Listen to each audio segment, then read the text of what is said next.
Bismillahirrahmanirrahim. Assalamualaikum warahmatullahi wabarakatuh. Welcome back to my channel. Selamat datang di channel sederhana kami di Abil Maiwa Channel. Jadi Bapak Ibu, silakan Bapak Ibu yang belum tekan tombol subscribe, silakan tekan tombol subscribe-nya dan aktifkan lonceng notifikasinya. Oke, pada video terbaru kita pada hari ini kami ingin berbagi sebuah video informasi terkait baru saja Panselnas mengumumkan aturan penempatan pelamar prioritas 1 tahap 1, pelamar prioritas terbaik auto ASN P3K. Nah, di sini kita akan kupas tuntas Bapak Ibu ya, bagaimana sebenarnya aturan penempatan pelamar prioritas 1 tahap 1 bagi pelamar prioritas terbaik yang nantinya 99,9% itu langsung auto ASN di tahun 2022 ini. Ini sudah dijelaskan oleh Panselnas ya, dan dan di channel ini kemarin kita sudah adakan live streaming dan di situ dibahas Bapak Ibu ya, dan kami pertegas lagi, kami perkuat lagi dalam versi bahasa kami di konten kali ini. Oke, to the point saja. Nah, di sini jelas sekali ya bahwasanya untuk seleksi 2022 ada mekanisme penempatan dan observasi yang mana nantinya Bapak Ibu ya, formasi itu dibuka berdasarkan kompetensi individu yang berada di sekolahnya. Kemudian mekanisme penempatannya nantinya itu Pemda akan membuka formasi itu berdasarkan kompetensi. Nah, seperti itu ya. Kemudian nantinya formasi melekat pada guru di sekolahnya. Jadi secara otomatis guru induk itu berpeluang untuk mengunci formasi yang ada di sekolahnya karena formasi melekat pada guru di sekolahnya. Seperti itu ya. Nah, kemudian diikuti oleh guru yang saat ini aktif di Dapodik dan tidak terjadi mutasi, rotasi, apalagi pergeseran. Jadi sekali lagi Bapak Ibu tidak usah lagi mempertanyakan bagaimana geser-menggeser. Tidak ada yang namanya geser-menggeser Bapak Ibu ya. Tidak ada pergeseran antara guru bukan induk ke guru induk atau sebaliknya. Tidak ada itu ya. Jadi inilah salah satu perbaikan Kemdikbudristek di seleksi P3K 2022. Kemudian nantinya kompetensi itu mempertimbangkan dimensi kompetensi profesional, pedagogik, kemudian ada sosial dan tentunya juga ada kompetensi kepribadian. Dan tentunya nantinya itu menggunakan mekanisme penempatan dan uji kesesuaian atau observasi. Nah, jadi khusus untuk pelamar prioritas kedua yang notabene-nya ini diisi oleh THK2 yang belum lolos passing grade, siap-siapkan saja datanya karena nantinya itu akan ada seleksi kesesuaian. Begitu juga dengan prioritas ketiga Bapak Ibu ya. Beda halnya kalau pelamar umum. Kalau pelamar umum itu wajib untuk mengikuti tes seleksi CAT UNBK. Seperti itu ya, seperti tahun lalu tes seleksi itu wajib untuk pelamar umum. Oke. Nah, sekarang kita coba lebih mendalam lagi membahas ini, cukup menarik ya. Nah, di sini untuk prioritas 2 dan 3 diperhatikan. Nantinya guru honorer pelamar prioritas 2 dan ketiga akan menjalani seleksi sistem verifikasi kualifikasi akademik ya, berarti ini terkait dengan ijazah, kemudian kinerja Bapak Ibu di sekolah, kompetensi Bapak Ibu dan background check. Jadi kalau admin menganalisis ini, untuk pelamar prioritas kedua dan ketiga yang akan mengikuti seleksi verifikasi kesesuaian, sepertinya akan melibatkan kepala sekolah masing-masing. Jadi mungkin kalau ada sekolah dan ada guru honorer yang masuk prioritas kedua dan ketiga, kemungkinan akan ada sedikit campur tangan dari kepala sekolah itu sendiri. Kenapa? Karena di sini akan ada seleksi verifikasi kinerja, ada seleksi verifikasi kompetensi, dan ada seleksi verifikasi background check.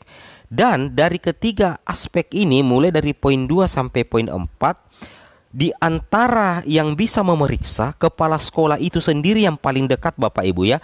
Kepala sekolah yang paling dekat dengan guru yang bersangkutan, karena kepala sekolah itu sendiri adalah atasan dari pembina dari guru tersebut. Sehingga kemungkinan untuk seleksi verifikasi untuk prioritas 2 dan 3 itu akan ada sedikit ya. Mungkin admin prediksi mungkin ada sedikit campur tangan dari penilaian kepala sekolah untuk seleksi verifikasi prioritas 2 dan ketiga penentu lolos menjadi ASN P3K ketika Pemda memaksimalkan kuota formasi. Seperti itu Bapak Ibu ya. Nah, kemudian nantinya setelah ada verifikasi apakah dari pihak sekolah, pihak kepala sekolah dan lain-lain sebagainya, nantinya itu akan ada akuntabilitas data.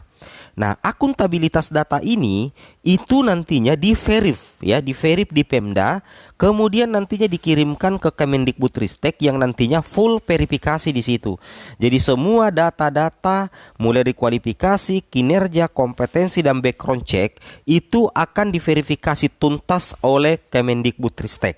Seperti itu Bapak Ibu ya. Nah, jadi intinya seperti itu. Nah, kemudian kita lanjut lagi. Nah, di sini kita buat alur penempatan untuk prioritas terbaik Bapak Ibu ya. Nah, di sini jelas sekali di sini ya. Nah, misalkan ini adalah contoh alurnya. Lulus passing rate, peringkat terbaik di sekolahnya mendapatkan tempat. Nah, misalkan ini sekolah B ya, sekolah B. Guru kelas. Nah, ada 2 guru honorer induk di situ. Yang pertama, ini guru honorer induknya yang warna kuning itu tidak lolos PG. Sedangkan ini yang berwarna hijau itu adalah PNS atau ASN. Nah, kemudian ada kebutuhan formasi di sekolah B, yaitu 2 ya, 3 ya, 3. Nah, tetapi karena sudah ada guru ASN, maka yang diperebutkan itu sisa 1 kebutuhan formasi lagi karena sudah diisi oleh 2 ASN-nya. Nah, ada 2 guru honorer induk di sini. 1 yang berwarna kuning, 1 yang berwarna biru. Yang berwarna kuning ini,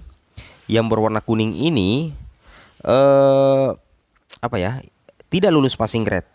Sedangkan yang berwarna hijau ini, biru ini itu yang lulus passing grade. Nah, nantinya karena dia peringkat terbaik, apakah dia honorer negeri, lulusan PPG atau guru honorer swasta ataupun guru induk THK 2, maka dialah yang akan mengisi formasi di sekolah B.